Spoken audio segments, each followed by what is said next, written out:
Bashir Senfuma nga kati ye meya wa town council y'ebyabaana mu district y'e Buvuma era nga muvubi omwaka 2013 taligwerabira anti ebula katono okufiirwa obulamu bwe yafuna akabenje ku mazzi n'amala ennaku 2 ng'alinda buyambi. Naye namala ku mazzi ennaku 2 nga ndi ku kagongo k'eryato kwe neekutte ng'amayengo gampitako naye nga nsigazza ku ssa naye nga ndi ku kaato keevuunisa oba eryato lyevuunika ne mbeera ku mugongo kuli. Ono ku lunaku olwo ku mazzi yaliko ne bannabalala 3 era 2 ku bo tebasimattuka. Twalimu 4 twawona 2 era munange gwe twali naye yagenda Shaulini yagenda Kireka.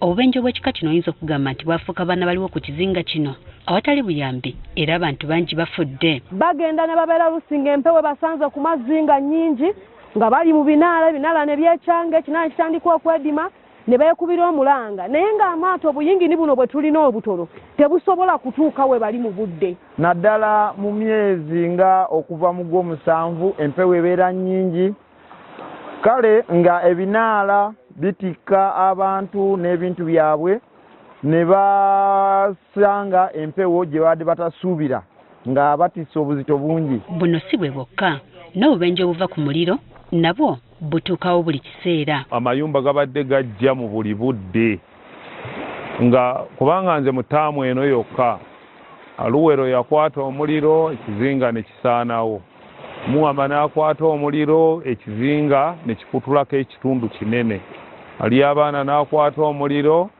ate deni ly'abaana era n'addamu n'akwata omuliro. Kati omuliro gubadde gwatufuukira kizibu. Kati gavumenti weerabye bw'etyo kwe kusitukiramu era olwaleero etuusizza amaato 2 ku kizinga kino okuddukira abantu bano abafuna obubenje ku nnyanja. Tukola mu kurescuinga abantu abafunye obuzibu ku mazzi, abantu abafunye sitaaka, abantu amaato agasudde abantu mu mazzi. Amaato ago gali 9 aga rescue boat ne tuba ne fire boat emu. Filmon Kudere owa Minisitule y'Ebyentambula agamba nti enteekateeka eno tekomye Buvuma yokka nga waliwo n'ebizinga ebirala ebigenda okugiganyulwamu.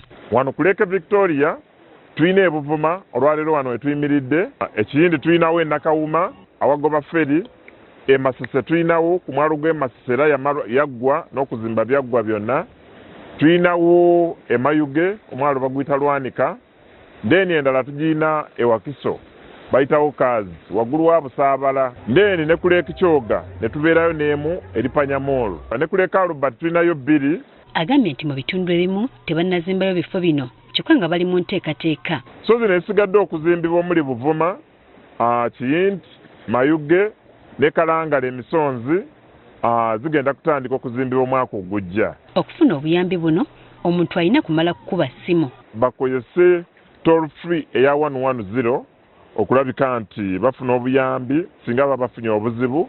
Ndeni batukubira ku headquarter bagenda tuweza instruction abali mu department ku headquarter tukozesa GPS okulabika nti tutuuka gye bali. Kyokka newankubadde guli gutyo onasaba abantu abatambulira ku mazzi obuteesuulirayo gwa Naggamba n'okweyinula wabula beetanira okwambala life jackets okwewala okuteeka obulamu bwabwe mu katyabaga. Era tugenda tandika okuba enforcing okulabika nti bambala life jacket, bananyini maato basobole okugula amaato kuba twetaaga abantu nga balamu. Abatuuze beno basimye gavumenti olw'okubalowoozaako. Ne twebaza nnyo Pulezidenti okutulowoozaako ng'abavubi. Wabula bagamba nti bakyali beetaavu olw'obunene bw'ebitundu byabwe nga bakyetaaga amaato amalala okusobola okwanguya obuweereza buno. Kati nze akulembera tawuni kansa eno eri ku nsalo ya Uganda ne Tanzania liba linnyamba naye obuyambi bujja leeti. Kati twebaza erituuse naye nga we batulowooleza ate erinatusembera okumpi.